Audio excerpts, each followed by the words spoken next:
मुख्य धारा की बात तो आपको स्पष्ट मैंने भी कही। मुख्य धारा का मतलब नहीं कि जिसने 100 बेगुनाहों का कत्ल किया आ जाए। कुछ ऐसे हैं जो हम चाहते हैं कि हमसे गलतियां हुई हैं, हमें से क्षमा हुई है, हमें क्षमा कीजिए। सरकार कानून के मुताबिक जो भी उन्होंने क्राइम किया है उसकी उसको सजा मिले। हमको खून की नदियां नहीं चाहते कि फोर्स खून की नदियां बहाए, किसी बेगुनाह का कत्ल करे। अगर सही रास्ते पे हुर्रियत वाले जब दूसरे सही रास्ते पे आते हैं कि हम आपके साथ खड़े हैं, यहाँ कोई भी आदमी आके अपनी प्रॉपर्टी खरीद सकता है, हम अपने नया जो फ्यूचर है बच्चों का उसको नया हिंदुस्तान, नया कश्मीर देना चाहते हैं, तो उसमें क्या हर्ज है? अगर वो ये कहें कि कानून हमारा चलेगा, इनकी ऐसी की तैसी कानून ना पंजाब में चलेगा ना यहाँ चलेगा। लड़ाई लंबी नहीं है, यह लड़ाई अभी छोटी है। पहले लड़ाई लंबी थी। मेरी बात लिख लीजिए, मुझे कोई किसी का कुछ नहीं पता को क्या करने वाला क्या नहीं करने वाला। मैं तो माहौल देखता हूँ, मैं तो काम देखता हूँ कि किस तरीके का काम कर रहा है। सर लगभग पिछले क्यों शहादत हुई सोच के देखिए। गोली का जवाब गोली है। पहले पूछना पड़ता था उससे, गोली चलाए ना, वो हमारे जवानों के सिर काट देते थे और हम फोन करके पूछते थे चावल बनाए हैं, बिरयानी बनाई है आपके, तेरी ऐसी की तैसी है, गोली चला 100 चलाएंगे और चल रही है। आप देखिए नरेंद्र मोदी जी जब पाकिस्तान के, हमने विरोध किया। नरेंद्र मोदी जी ने नवाज शरीफ को बुलाया, हमने विरोध किया। आप मेरी पुरानी स्टेटमेंटें देख लीजिए। पर हमें पता था कि ये अब नरेंद्र मोदी जी गए पाकिस्तान, कुछ ना कुछ ISI शरारत करेगी। आया और दीनानगर की घटना की। उस दिन के बाद आप देखिए क्या गोली का जवाब गोली नहीं है। आखिर में अगर प्यार नहीं है, महबूबा मुफ्ती के साथ क्यों सरकार इन्होंने बनाई? इसलिए बनाई, हम भी हैरान थे भी शायद अमन शांति नहीं आया तो अब गोली का जवाब गोली है। भाई आज भी रास्ता छोड़ दो, गोली बंद है। अमन शांति तो होना ही होना है। अब अगर अब नहीं, नरेंद्र मोदी के होते हुए नहीं, शाह के होते हुए नहीं, तो फिर कभी नहीं ये याद। बिल्कुल स्पष्ट मैं आपको बता दूं, हमारा पुराना अनुभव ना पंजाब के खालिस्तान की मांग पहले थी ना अब है। ये ISI का बनाया हुआ सब चाल थी।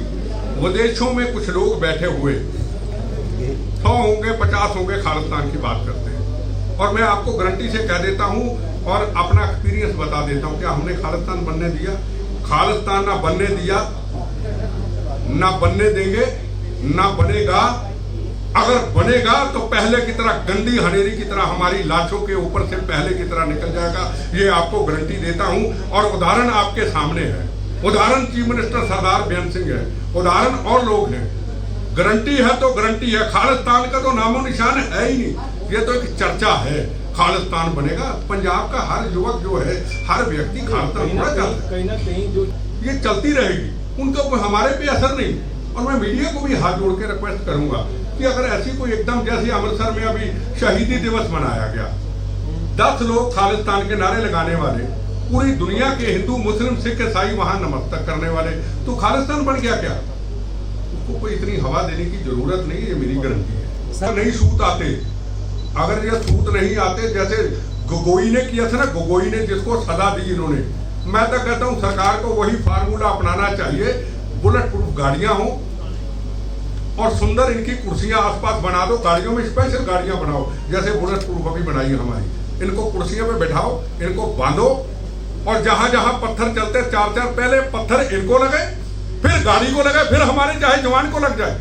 अगर हमारे जवान को पत्थर चलता है तो कोई तकलीफ नहीं, इनको अगर पत्थर चलता है, इनके ऊपर को फायरिंग की जाती तो तकलीफ है। इनको गाड़ी में बिठाया जाए। नवा फार्मूला सरकार कानून बनाए।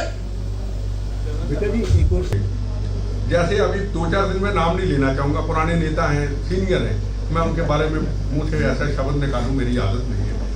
नहीं, जो भी पुराने, हो सकता हमें भी कहीं इधर उधर दिल्ली मिलते हैं, बुरा ना मनाना, कहना नहीं चाहिए।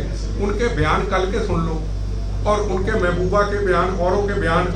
इलेक्शन के वक्त जब 370 धारा के बाद तिरंगा लहराने वाला, अब महबूबा मुफ्ती क्या बोल रही है, अब वो लीडर क्या बोल रहे हैं, खुद ही देख लो। तो ये है क्या गाजर मूली की तरह?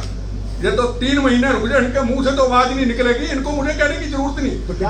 बाकी बड़े बड़े चैनलों में इनको रोज भगाता हूँ, देख लिया करो, रोज भगाता हूँ। तुम्हारी ऐसी की ऐसी आदत है, इधर बैठ जाओ उधर बोल जाओ। यासिन मलिक वाला भी देख लिया था जब आपने उनको हटा दिया था। चलो भगवान की कृपा, बात है कि सच है, सच है। हम भी तो पंजाब में अंदर सरदार हैं, हम भी तो सरदार हैं। आपको क्या लगता है कि ये जो नेता है ये डरे हुए? भारतीय जनता पार्टी की तो बात नहीं कर रहा है ना, पार्टी की आप बात वो अपन बीजेपी की बात करें। सवाल तो अपनी पॉलिसी की करें।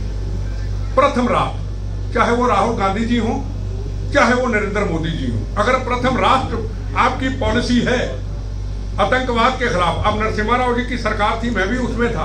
आप देखिए कि पंजाब के अंदर आतंकवाद समाप्त हुआ था उस वक्त। आप देखिए कश्मीर के अंदर उस वक्त के कितनी घटनाएं हुई, आतंकवाद पे कंट्रोल हुआ।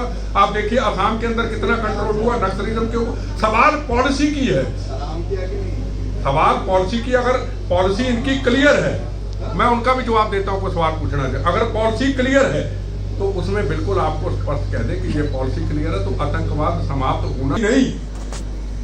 ऑल पॉलिटिकल पार्टी पंजाब का formula, Congress, BJP, CPM, CPI, Akali Dal का कुछ हिस्सा।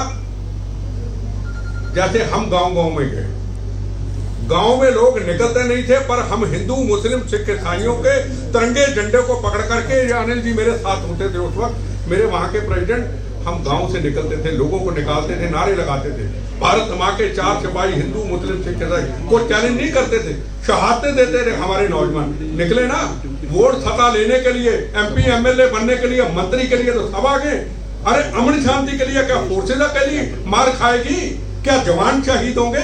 क्या फौज वाले गोलियां खाएंगे, पत्थर खाएंगे? पॉलिटिशियन किस लिए निकले? हमारी तरह बार हम और सरदार बेअंत सिंह और बीजेपी, कांग्रेस निकली नहीं क्या? आप निकले, क्यों नहीं निकलते? ये लाशों पे राजनीति करते, ये आतंकवाद के ऊपर राजनीति करते, ऐसे कश्मीर का मसला हल नहीं होगा। मसले की तो बात छोड़ो, अगर ठीक होते हैं ठीक है, नहीं तो इनके ऊपर तो गोली का जवाब गोली है।